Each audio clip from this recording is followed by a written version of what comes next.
we go to It's Just Another Day That Ends in Y. Why? A woman, another woman, by the way, has come forth and said she was touched inappropriately by one Donald J. Trump. You gotta be fucking kidding. 31 years ago. Gee, sounds like Kavanaugh. Oh, it's true! I'm Jazz Berganzo on this. Not 2016. Nope. Not 2020. Definitely a no for me, dog. But 2024. Why? Purely coincidence. Right? Bullshit. But it's what's next.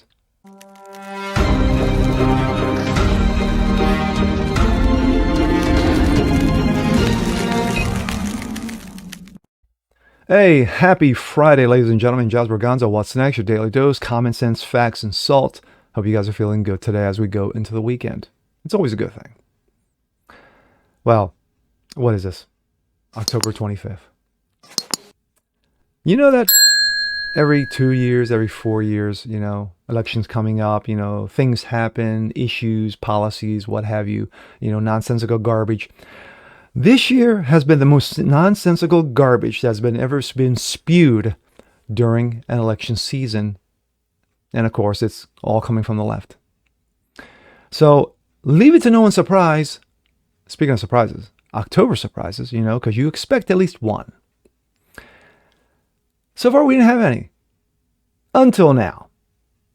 So another woman has come forward, shall I say, and said, you know what? I was touched inappropriately by someone 31 years ago. Okay, you're saying, okay, that was tragic then, but it's 31 years later. Who could it possibly be? Think about it. 3 guesses, anyone?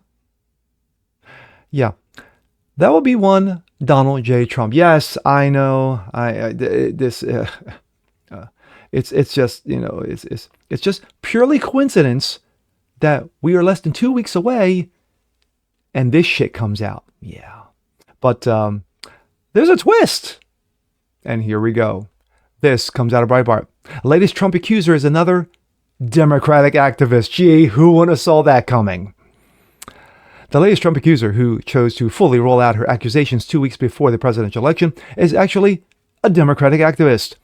An ex-model named Stacey Williams came forward with her story alleging that former President Donald Trump touched her inappropriately 31 years ago.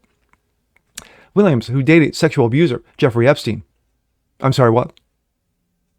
Shall I just stop it right there? Because on its face value, that's good enough right there. But anyway, there's more. That the billionaire pedophile introduced to Trump in 92, and she claimed the incident occurred at Trump Towers following year in 93. Quote, it became very clear that when he and Donald were really, really good friends and spent a lot of time together, Williams said, according to The Guardian, which reported this story on Wednesday.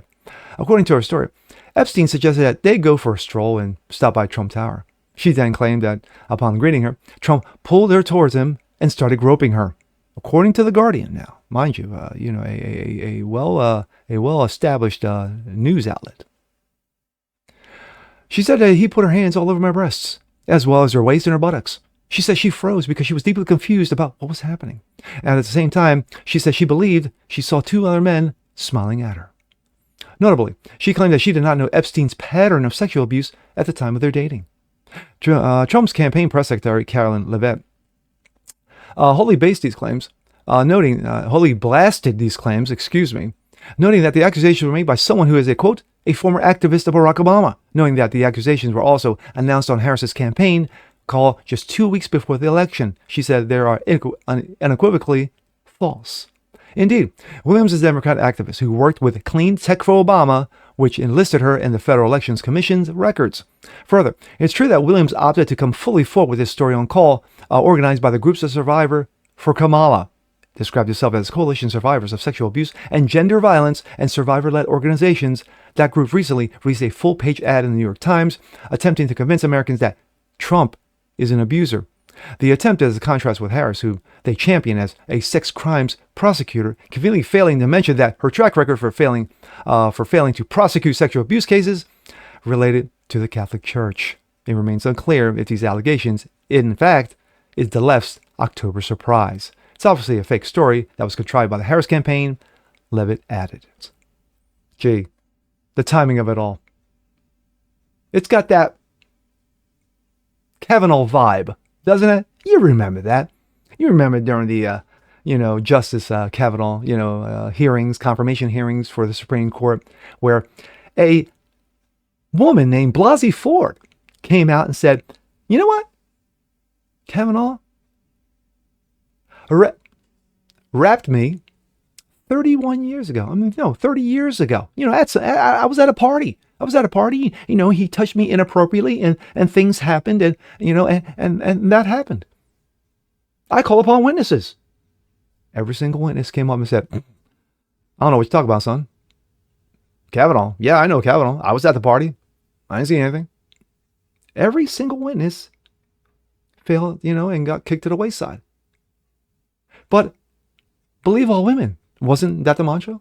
That was being thrown around, spewed around then? Believe all women. No. You believe facts and evidence. That's what you believe in. Just because someone tells you something doesn't mean it's absolutely true. Now, with that, I say this. With this situation, it's just the timing of it all. We are less than 2 weeks away from the election, and all of a sudden, this comes out. So this woman couldn't have said in 2015 when Trump was running the first time. Couldn't say it in 2020 when he ran the second time. But now, less than 2 weeks, she decided to come forward, with the energy, the strength, and the integrity and muster to say, I was touched inappropriately by this man, and I'm coming forward because I was scared. But you weren't scared in 2016 and all the years before that. You weren't scared then, but now you mustered the strength to do it now. So you were scared then, but now. Okay. I want to call bullshit on this, but I'm going to reserve that just a little bit. But when you are an acquaintance of one Jeffrey Epstein, I didn't know that he was a sexual abuser back then. Yeah, most people did. But, when the momentum has shifted into Trump's favor, I need to come out and tell my story. So, yeah. And with that being said, I'm Jasper Gonzo. This is What's Next. Want to see more like this? Please leave a comment below. Like it, share it, subscribe to it, hit that notification bell so you guys never miss a thing. Continue spreading the word about the show. Appreciate you guys watching as always. And we'll see you next time. Peace.